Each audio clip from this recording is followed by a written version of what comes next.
Join the resistance! Why do you think this is happening now?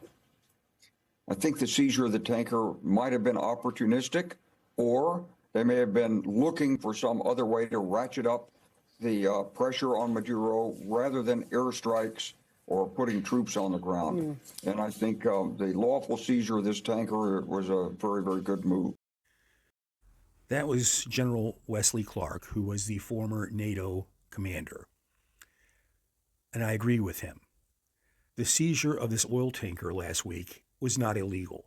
It was not illegal for U.S. forces to go on this tanker and seize it. It was carrying internationally sanctioned oil. And the U.S. technically was enforcing international law. Here's the problem. How often does the U.S. do that? In fact, how often does any country do that? And the answer is not often enough. Here's a couple of things to keep in mind.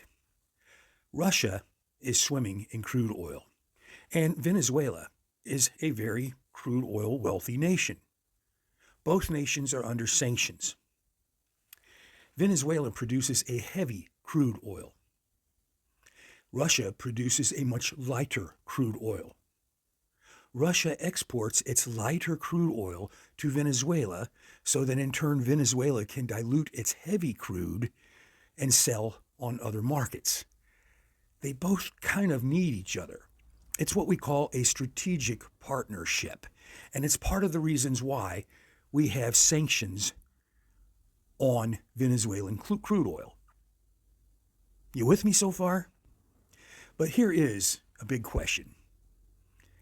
And General Clark brought this up at the very beginning. Was this opportunistic on the part of the Trump regime? And I happen to believe it was. It was nothing more than a smokescreen to get American eyes and world eyes off a much bigger problem. A problem not going on in South America, the Caribbean, or the Eastern Pacific, but what's going on the other side of the ocean in Ukraine. And just one more thing, if I could. You know, Maduro is not a great guy to have in the hemisphere. It'd be really nice if we got rid of him, or if the people in Venezuela could get rid of him. He's caused a lot of trouble in the region. However, he's nothing compared to what's going on between Vladimir Putin and what he's doing to Ukraine. And I hope we don't take our eyes off the real tragedy, the tragedy for national security, for international rules-based order, and obviously the humanitarian tragedy that Vladimir Putin is imposing on the people of Ukraine.